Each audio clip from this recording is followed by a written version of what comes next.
Graça e paz, amados. Eu sou o pastor Giovanni e eu tenho uma palavra de Deus para o seu coração. E nós vamos falar agora, continuar no segundo vídeo, onde nós estamos falando da unidade, a perseverança na verdade. Unidade é a perseverança na verdade. E nós falamos no vídeo anterior, né? Antes de nós falarmos um pouquinho sobre isso, não esqueça de se inscrever no nosso canal, entrar nas nossas redes sociais, comentar no final e dar um joinha, tá bom? Nós estamos falando no vídeo anterior, né? Essa é uma série chamada Caráter Cristão, é uma série de fundamentos da fé, onde nós estamos falando dos principais pilares da fé cristã, as virtudes que nós podemos desenvolver numa comunhão com Deus, numa vida no Espírito, e nós estamos falando no vídeo anterior sobre a unidade, a perseverança na verdade. Nós demos uma breve introdução, onde nós falamos da importância da unidade a nível pessoal, a nível familiar, na sociedade e principalmente no seio da igreja. Nós falamos, né, de alguns pecados, algumas coisas, algumas carnalidades, um ego inflamado, situações mal resolvidas nas vidas das pessoas que colocam em xeque, que geram distúrbios, divisões, brigas, confusões. E nós aprendemos no início, no final do vídeo, os três pilares da unidade. O primeiro deles, a unidade no Espírito. O segundo deles, a unidade em Cristo e em sua doutrina. Ou seja, a doutrina que fala sobre o Cristo, o Messias prometido a Israel, a nós os gentios que nos arrependemos. E agora nós vamos falar sobre a unidade em Deus Pai. Então continue conosco, abra o seu coração, deixe Deus falar com você, em nome de Jesus. Então, o que nós queremos dizer com a unidade em Deus Pai? A doutrina fundamental monoteísta do judaísmo está lá em Deuteronômio 6,4, onde a Bíblia Sagrada diz: o Senhor, nosso Deus, é o único Senhor. Então aqui afirma a veracidade do Deus da Bíblia, o Deus judaico-cristão, e também nós vemos a unidade desse Deus. É um Deus, né, formado por três pessoas distintas, todas elas são plenamente Deus, mas há um só Deus.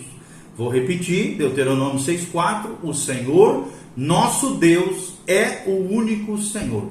E essa unicidade é também básica para o cristianismo. Nós vemos aqui o princípio que nós estamos falando, o princípio de unidade entre as três pessoas distintas, que segundo 1 Coríntios 8, de 4 a 6 e Tiago 2, 19, fala também dessa unicidade da trindade maravilhosa, dentro desse relacionamento da trindade extraordinária. Nós também podemos experimentar isso no nosso casamento, no relacionamento dos nossos filhos, no seio da igreja, na sociedade, né? Nós podemos experimentar uma dimensão de unidade se estivermos conectados com o Espírito Santo de Deus. Nós já falamos um pouquinho sobre isso. Então, a declaração abrangente de Paulo, em Efésios 4:6, quando ele diz: há um só Deus e Pai de todos, o qual é sobre todos, age por meio de todos e está em todos. O que se refere aqui? Refere-se, obviamente, à magnificente e eterna unidade que Deus dá aos cristãos pelo seu Espírito, por meio do seu Filho, Jesus de Nazaré, o autor e consumador, o Messias prometido, o nosso Senhor e o nosso Salvador. Então o objetivo do apóstolo em Efésios 4 é referir-se às funções específicas de cada membro da Trindade, o Pai, o Filho e o Espírito Santo. E também enfatizar a unidade que existe entre eles, dentro da divindade, e o fato de que a unidade deles é o que mantém, de maneira soberana, amorosa e poderosa, a igreja unificada como um só povo. Amém? Outro destaque que nós queremos trazer é a unidade na pureza da verdade.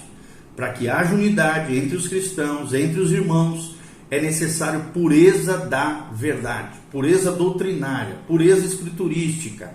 Ou seja, a implicação de que tudo que Paulo diz em Efésios 4, de 3 a 6, além de ser uma verdade essencial de que a igreja deve manter a sua unidade, é que também os crentes devem se unir em torno da verdade, e nunca em detrimento da pureza ou da clareza doutrinária.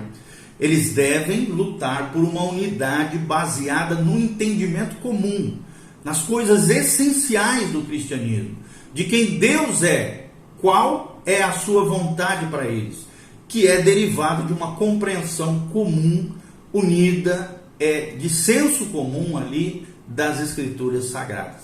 No entanto, hoje, há duas grandes tendências dentro da corrente principal da igreja evangélica, da qual nós fazemos parte, que compromete o conceito da unidade baseado na pureza.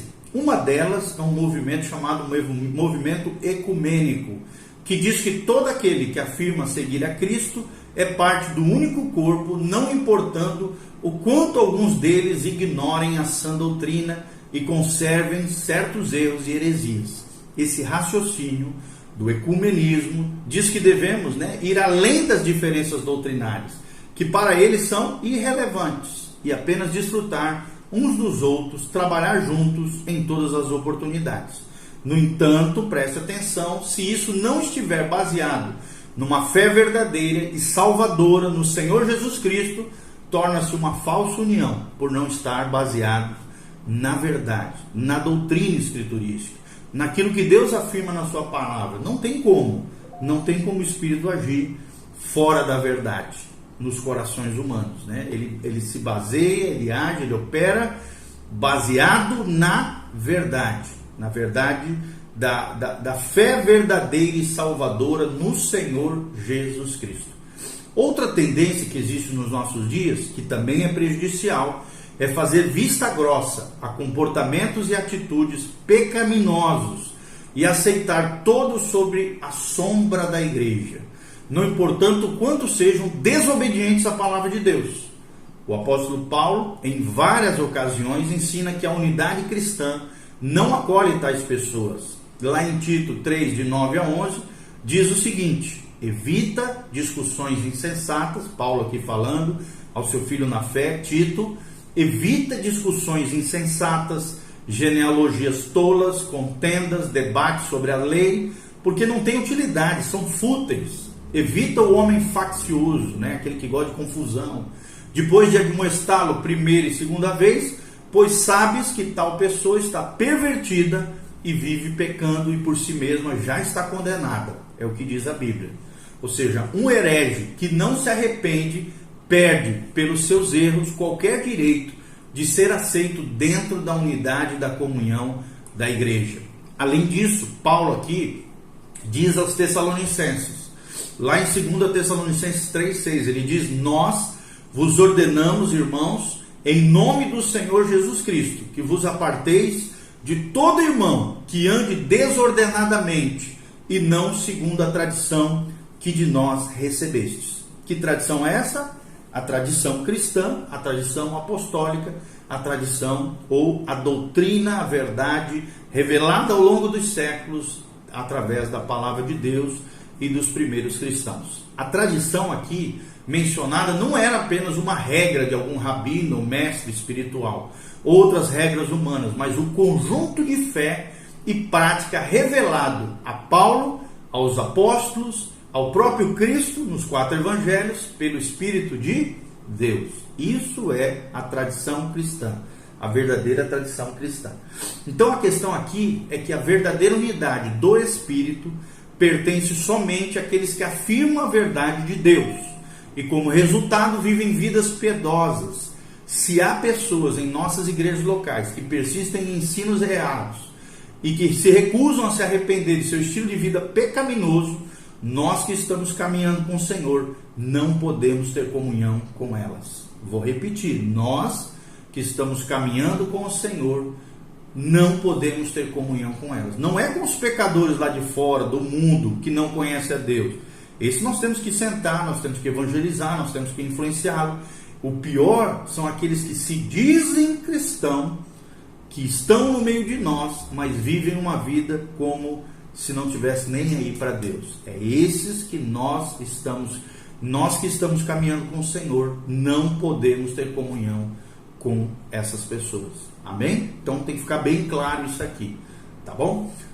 Outro destaque que nós trazemos para vocês é a preocupação de Cristo com a unidade.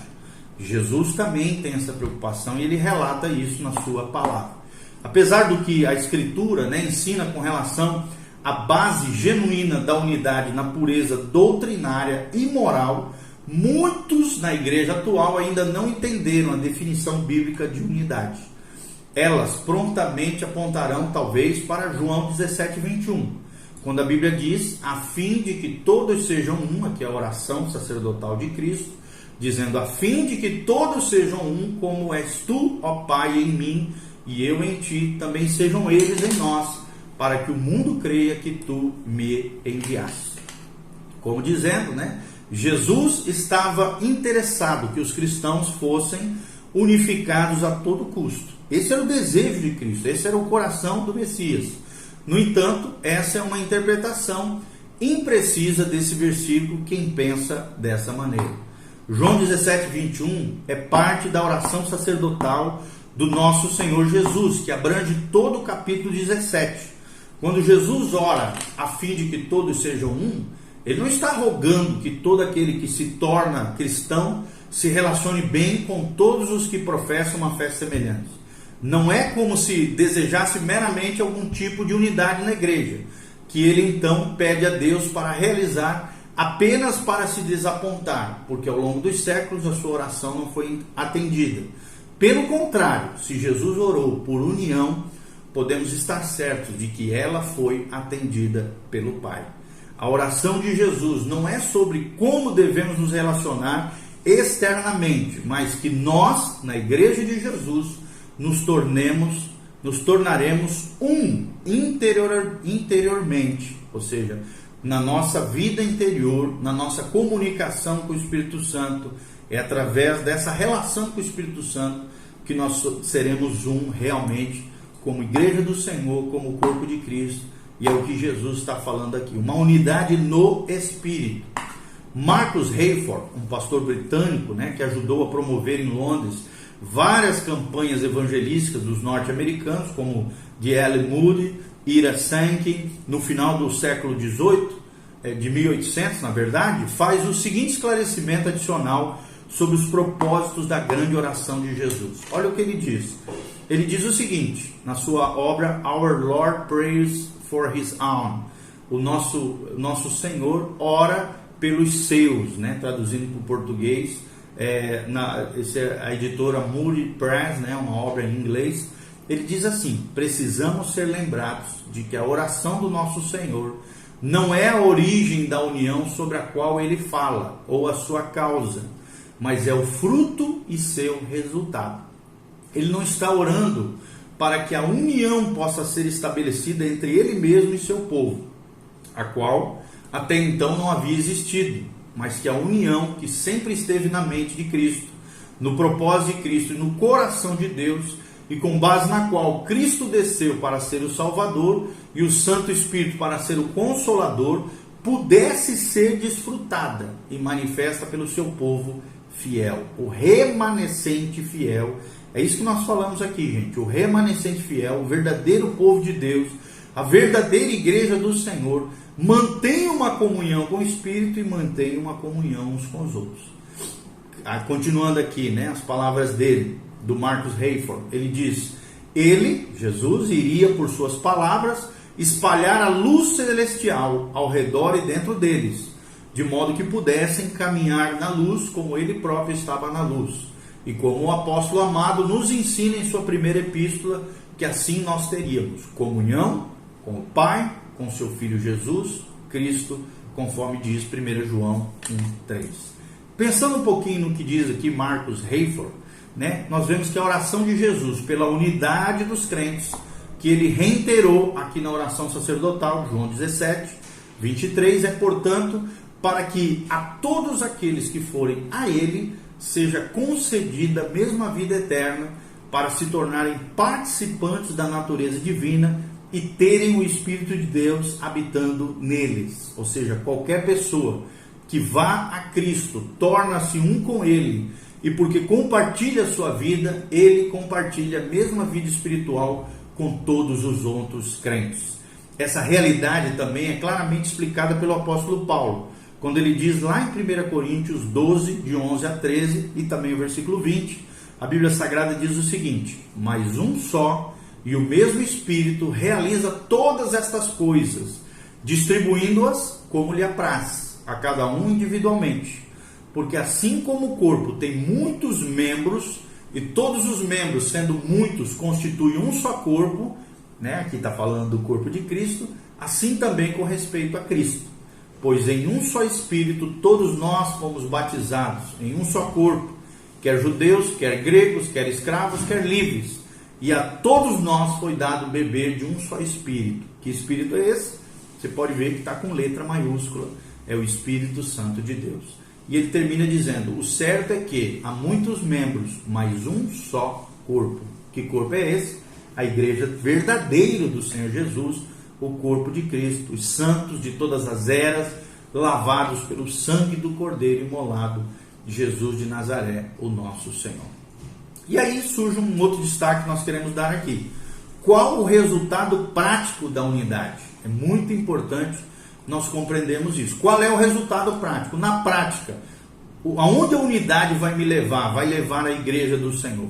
A oração de Jesus aqui em João 17 foi atendida no fato de que todos os verdadeiros crentes são um nele. E essa unidade espiritualmente orgânica, a nossa fé igualmente preciosa, mencionada lá em 2 Pedro 1:1. Ela torna-se então a base da nossa prática e da nossa comunhão. Desse modo então, a unidade verdadeira dada por Deus já está presente na igreja. Não é uma união para a qual nós, que compomos a igreja, necessitamos gastar muito tempo ou energia tentando produzir essa unidade. Porém, ela é uma coluna da verdade que devemos sustentar firmemente e preservar com toda diligência como verdadeiros cristãos. Se mantivermos adequadamente a preciosa unidade que é nossa em Cristo, no Espírito, o mundo verá as suas manifestações práticas. E desse modo, os incrédulos dificilmente poderiam receber um testemunho mais confiável da verdade do Evangelho.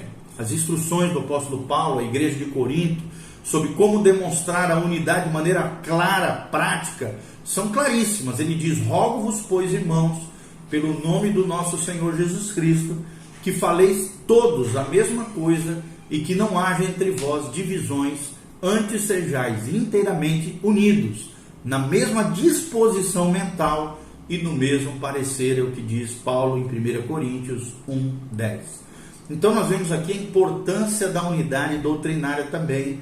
É um outro destaque que nós queremos trazer aqui. O que nós queremos falar com isso dentro da unidade doutrinária? A declaração de Paulo, amados, lá em 1 Coríntios, em contraste com aquilo que vimos lá em Efésios 4, 3-6, em sua ênfase na unidade mística do corpo universal de Cristo, ela enfatiza aqui a unidade da igreja local, que hoje assoma como um padrão aparentemente impossível para muitas igrejas. A gente olha hoje para a igreja e fala, meu Deus, mas como é que pode, como é que vai ter unidade nessa confusão religiosa que nós temos hoje? No entanto, preste atenção, Deus, por meio do seu Espírito Santo, dá-nos poder para cumprir mandamentos que são humanamente impossíveis. Por exemplo, a ordem de Cristo a todos os crentes, sede vós perfeitos, como perfeito é vosso Pai Celeste, de Mateus 5,48, sim, é possível. Esse alto nível de maturidade e santificação é atingível, senão Deus não mandaria a gente fazer. E igualmente, o objetivo de que os membros de uma igreja local estejam de acordo sobre as coisas de Deus, sim, em Deus é possível. A ordem do apóstolo, por exemplo, em 1 Coríntios 1:10, e que todos vós concordeis, é mais bem traduzida na versão King James, do inglês, que fala que faleis todos a mesma coisa. Ou seja, que tenham o mesmo linguajar, a mesma dinâmica, a mesma doutrina. Talvez seja potencialmente confuso e espiritualmente prejudicial para os incrédulos curiosos, bem como para os novos crentes ouvir cristãos supostamente maduros e experientes ensinarem coisas conflitantes sobre o Evangelho, a Escritura ou princípios do viver cristão. Então a gente tem que tomar cuidado com isso. É também prejudicial que cada um fale as suas próprias opiniões sobre certas doutrinas. Isso pode resultar no surgimento de divisões, de facções, cada uma expressando em alta voz o seu próprio ponto de vista e criticando os demais, causa confusão, é movido por carnalidade e orgulho quem de tal maneira age.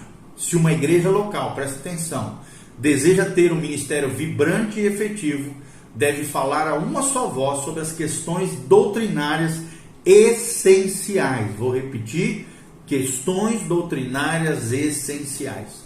E suas instruções não devem ser oferecidas como itens de um cardápio, como se fosse possível isso, dos quais os membros escolhem os que o agradam e ignoram ou criticam os que desagradam.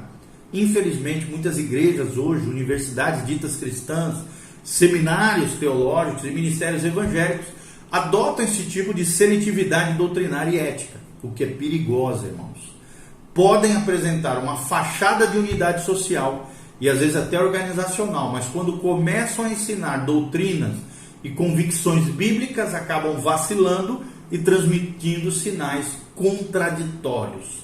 É claro que manter os absolutos e ser dogmático sobre a teologia ou a ética não é muito popular nos dias de hoje.